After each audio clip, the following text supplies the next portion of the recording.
I'm eligible at the end of the year. I'm retiring the last week of December or the last week of November, then I'm taking leave to the end of the year. Having a retirement date is not the same thing as having a retirement plan.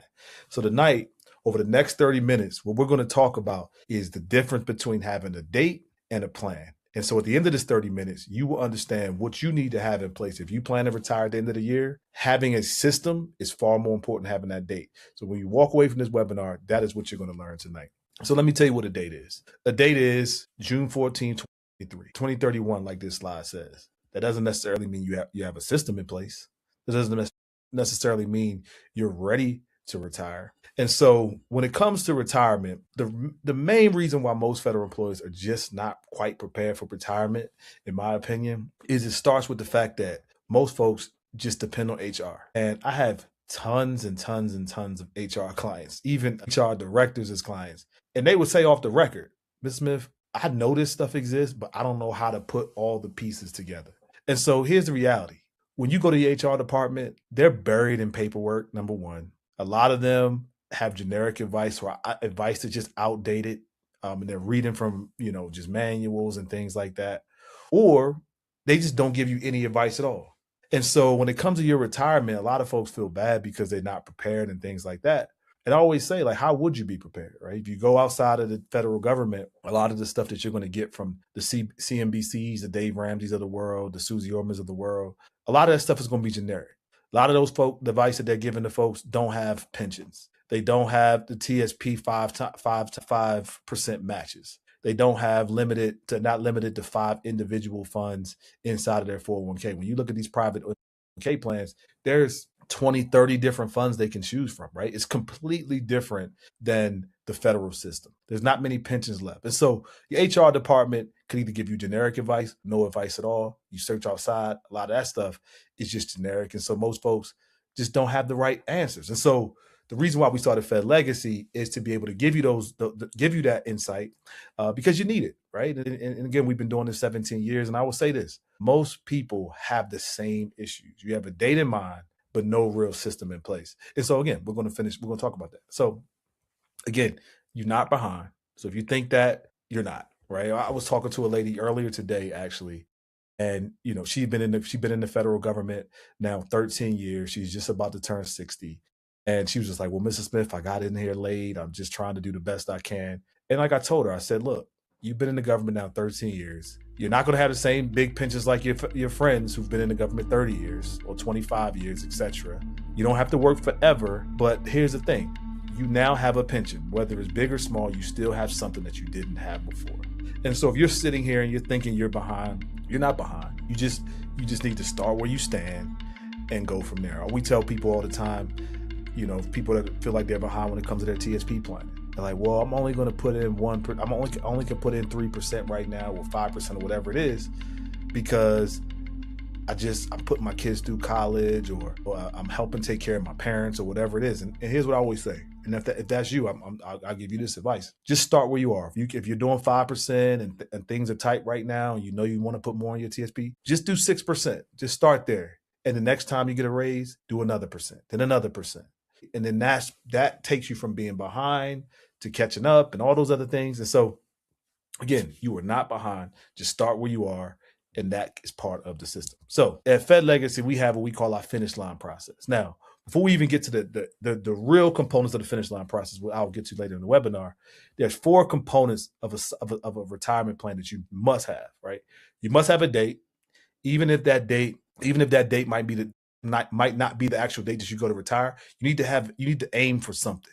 You have to aim for something because if you aim for something, it allows us when we're working with you to then plan backwards. So let's say you're 60 and you're not sure if you want to retire between 62 and 65. Let's just say 62 because that's worst case scenario. And then if we look and see 62 doesn't work, then we can back it to 65. But we need to have a date that we're looking at, right? That allows us to aim for something and do the work backwards. Because if you don't have that, then it's just all this guesswork, and then with uncertainty causes stress and this and that and procrastination. But we need to have a date. We need to have a date locked in. The next thing, we need to have a number. In our situation, we call a number, what is your ideal income in retirement? We need to have that. We need to have that locked in. And you might say, well, I want to continue to make what I want to make. Fine. Whatever it is, You need to have that number because that allows us then to aim for something. If we don't have something to aim for, then we're wasting our time, and then stress keeps in, procrastination keeps in, et cetera, et cetera, et cetera. We have to eliminate that. The next piece, what we do is we look at, okay, well, what's the engine? Is it going to be to create the readiness of your retirement? Is it going to be the TSP? Is it going to be outside IRA? Is it going to be Roth conversions, et cetera, et cetera, et cetera? All those things matter because different engines help you accomplish different goals, and depending on where you are. The next thing is the gap. Our job is to help you identify the gap from where you are to where you want to be, whether it's 62, whether it's 65, whether it's $2,000 a month extra, whether it's a survivor benefit, whether it's a life insurance policy, whether it's an outside IRA, whether it's rearranging your TSP funds, all of that stuff is in that gap. But we want to make sure we look at these 4 things first. And so again, the date, I went through all this stuff before, the number, what are your expenses? What goes away when you retire? What goes up?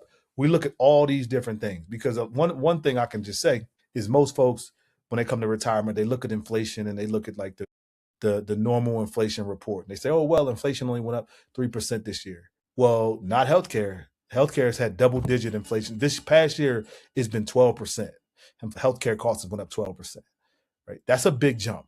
That's a huge jump. And so you want to make sure you plan those type of things in. And that's something that we do, right? Especially when you're planning for your income, because your cost of living increases on your first pension and your TS and your Social Security are not jumping up 12%. And most is going to be 3 to 4% per year on that on the high end.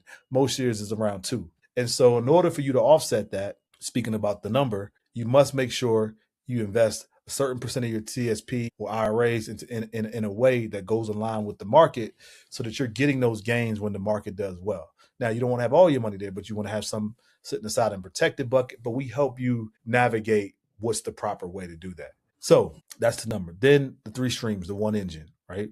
Your pension, Social Security, TSP. How do we bring all that together to create that 1 engine, which is the monthly retirement income?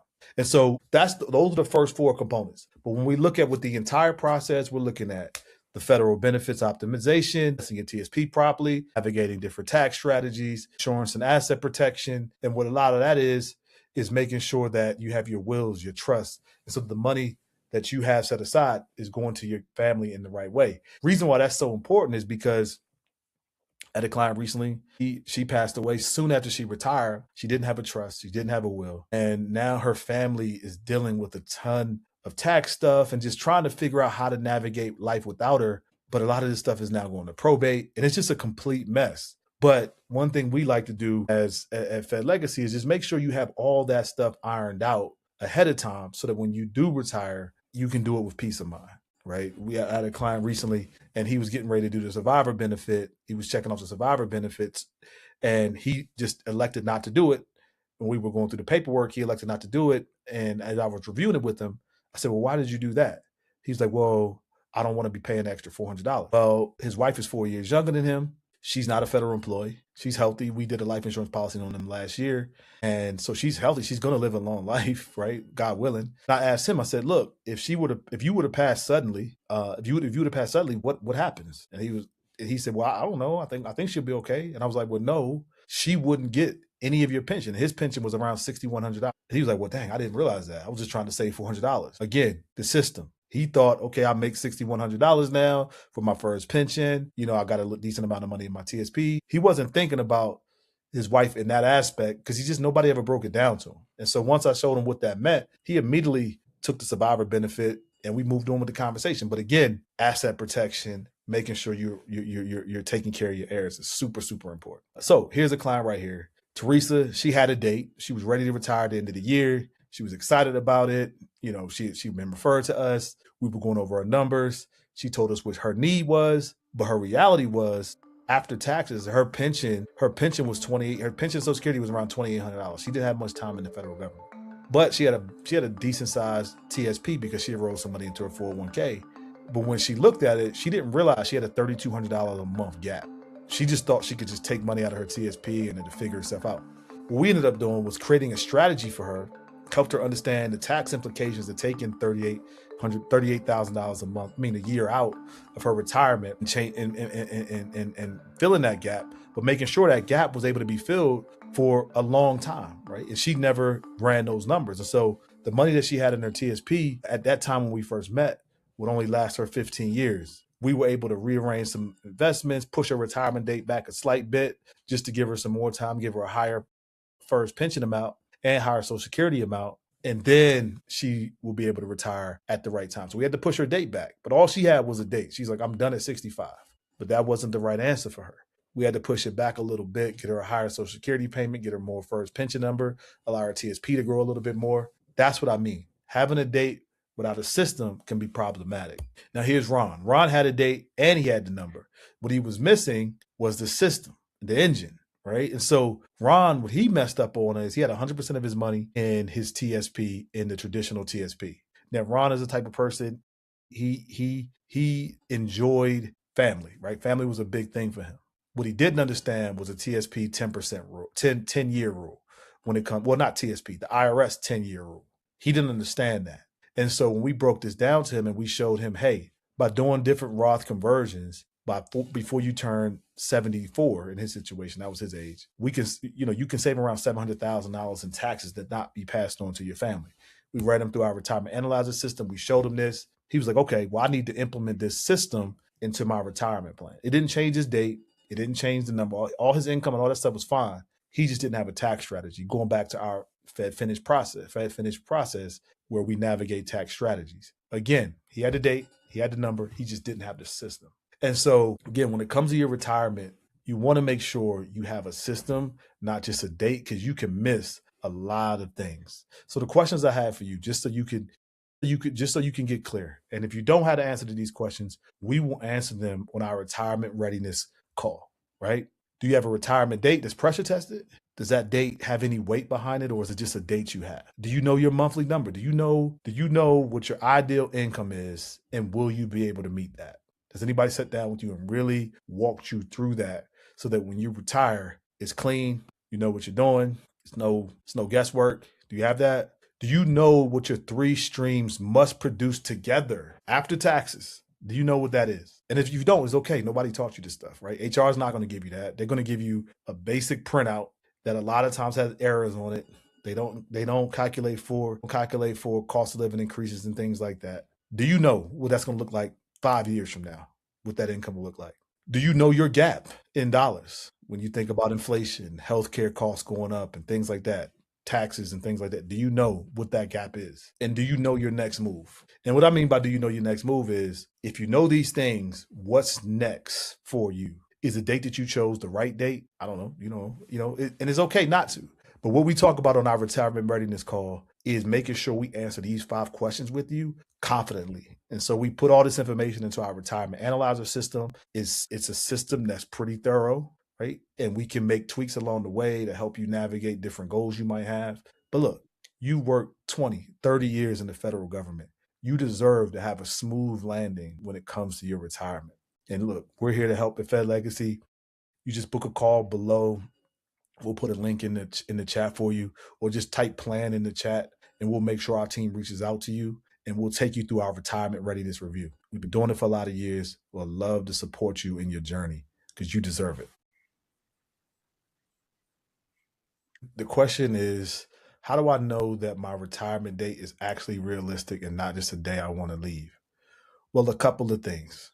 The first thing you want to do is you want to run your first pension numbers, right? I've talked about the first pension formula. I'll tell it to you again. And what was Deborah, here's how you run your first pension number. You take your high 3 salary, you times that times, if you're, Deborah, are you over 62? Okay, you're over 62? Okay, Deborah. So you take your high 3 salary, you times it times 1.1%. Then you times that by the amount of years you would have worked at your ideal retirement date. Okay, so you have to do that math for whatever date you want to retire. Okay, then you take those 3 numbers and you multiply them. The number you get will be the annual amount that you're going to get for retirement. You divide that number by 12, and you have your monthly number. That's the first thing. The second thing you want to do, Deborah, is you want to go to ssa.gov if you don't already have it and pull your Social Security statement. That will give you an idea of what your Social Security income will be at your ideal retirement date. Those will be your two fixed incomes. Okay. Then you think about, okay, well, what's my ideal retirement income? If your first pension and your Social Security are above that number, you're probably retiring at a good time. If it's tight, that's okay too, but you then got to look at your TSP and figure out how much you would have to draw down on your TSP to make to cover all of your bills and just the lifestyle you want to live. And so that's what I would say. The first thing you want to do, look at your first pension number, do that calculation, get your Social Security income number, calculate that. Let's calculate that calculation. Hopefully, is above what your ideal income is. Then look at your TSP, and that's if I'm just giving you an answer from the front of the room, so to speak, that's what I would say do. That's just the best thing. If not, also you could just schedule a call with us, and then we can run you through the system aspect that I talked about earlier, and get you some real numbers so you know if that date works for you or not. Okay, so Stephanie, the question, well, so Stephanie asks if she should wait to 62 to get the higher first pension amount, or should she retire early? So my personal take on this is obviously case by case. I'm big on lifestyle and making sure that you retire when you want, how you want, instead of working just to make a little bit extra money, because you just never know. We only here once, right? So I have clients all the time that retire at 59. They could easily push it another 3 to 62. But look, they're ready to retire. They're ready to enjoy their family. What I would say in that situation is, yes, the extra 10% does make a difference. But if your numbers and you run your numbers and you've done good with your expenses, you have a lot of money in your TSP, that extra 10% is not going to make a huge difference.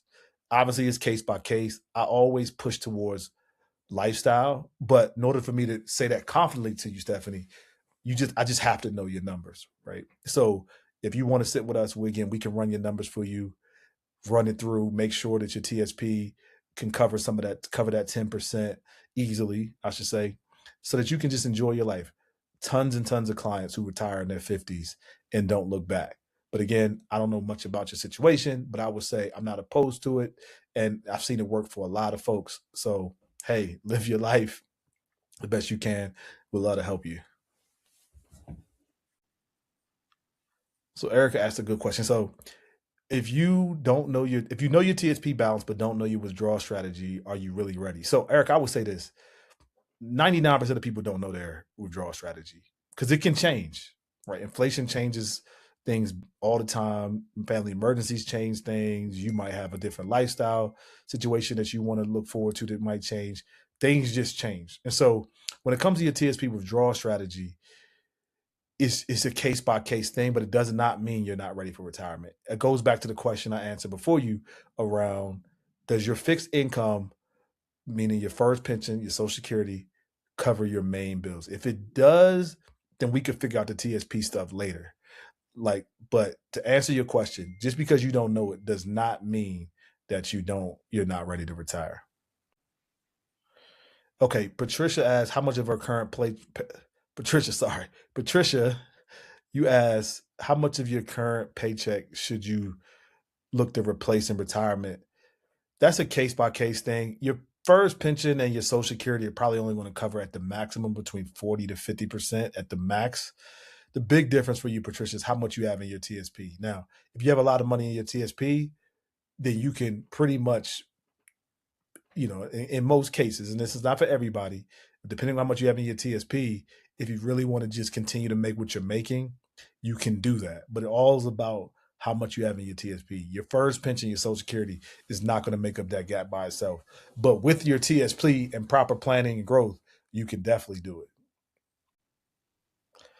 All right, Eric, that's an interesting question. So, how do you know if retiring at 57? What was the other date? Let me see. 57, 67, 62? Well, all those are different. It's good you brought that up. So all those ages are different, quote unquote, milestones when it comes to planning for your retirement. So, Eric, I'm assuming you have 30 years of 30 years of service already, right? Okay, yeah, you do. So at 57, because at 57 you'll have 30 years of service. That means you can retire early and receive early Social Security. So that's the first age in which you can technically do that. 57 and 30 years, you'll receive your first supplement up until you turn 62, right? That's that milestone. Then at 62, you'll be eligible for the 1.1%. If you have 60, if you wait to retire 62, you'll get the 1.1. So that's the reason why people say 62 is ideal. Also, 62 is the first year that you can collect your Social Security. So that's 62. 67 is when you're at full Social Security, full Social Security. You can get the maximum Social Security that you will ever earn. Now you can wait to 70 to collect it, and it'll be a higher number. But 66 and 10 months is technically considered full retirement age when it comes to Social Security. So that's why you get those three.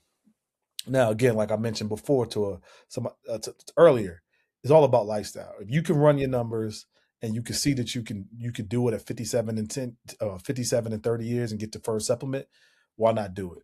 If 62 works for you, why not do it there? The thing that people make a mistake and do is say, well, I'm gonna wait to 67 so I can get the most amount of money. Yeah, technically that might make sense, but why work 10 years in a job that you don't necessarily have to, because you miss out on so much of life, right? And so that's the reason why we have these systems in place, because we want to make sure that, okay, if you could retire, let's do it. Let's figure that rest out later, because if you wait to 67, it's a big difference between retiring at 57 and 67, even if it's more money, because you only live once. All right, that's a great question. So, should you build your retirement income around your gross income or your net income, and whatever hits the account? So, you really need. We look at the gross for the tax purposes of everything, but you're really looking at the net, and we make sure we do that when we run it through the retirement analyzer. Because at the end of the day, that's all that matters, right? Now, when we do the tax planning and things like that, that matters on the gross side, but the net is what we really build it around and what we really talk to, because again, that's what's hitting your account. Okay, so Yvonne, if you booked a call with us, what'll happen is we'll do our retirement readiness call. There, we'll take you through an assessment. We'll ask you 5 different questions to see where you are on 5 categories that we realize impact federal employees the most. And the first one is longevity of money. That's a huge one. When we're talking to folks, when we ask people what's their biggest fear in retirement, most people say run out of money. So we gauge where you are there. We gauge where you are when it comes to the security of your investments. How aggressive are you? How conservative are you? How worried are you of market downturns? Things like that. We ask you that. We take you through how confident are you when it comes to your long-term care needs and things like that. How confident are you? The next thing is, how confident are you when it comes to legacy?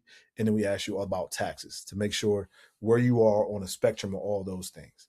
Real easy, no right or wrong, but we want to make sure that, because those 5 things are really, really important to your retirement system. So we want to know where you are so we can help support you in getting to the ideal space, so that when you do retire, you're not looking back, because those 5 categories are what hurt people the most in retirement when they're not taken care of. And so that's our first call. We just take you through that readiness assessment, ask some other questions. That's it. The next call we do is we call it our strategy session. There we get on Zoom or we meet in person, and we take you through our retirement analyzer system. That's where we take all the information from that first call, we put it into our system, and we walk through it. We look at it together, identify any red flags. You might see some things that you might be concerned about. We talk through it there. Then on our third call, what we do is we close the gap. After that second call, I get with our team, our investment advisors. We look at everything. We talk to our CPAs. We look at everything and say, okay, here are the gaps that we need to close. And on that third call, we talk to you through exactly what needs to be done. And then on the fourth call, we do a setup call, and that's where we bring everything together. So that's our four call process. Each step, we just get more information to help support you to ultimately deliver you a system that runs throughout your retirement, so that as you're retired, you're not having that fear of, do you have to go back to work if things happen? Because we address it in those first 4 calls.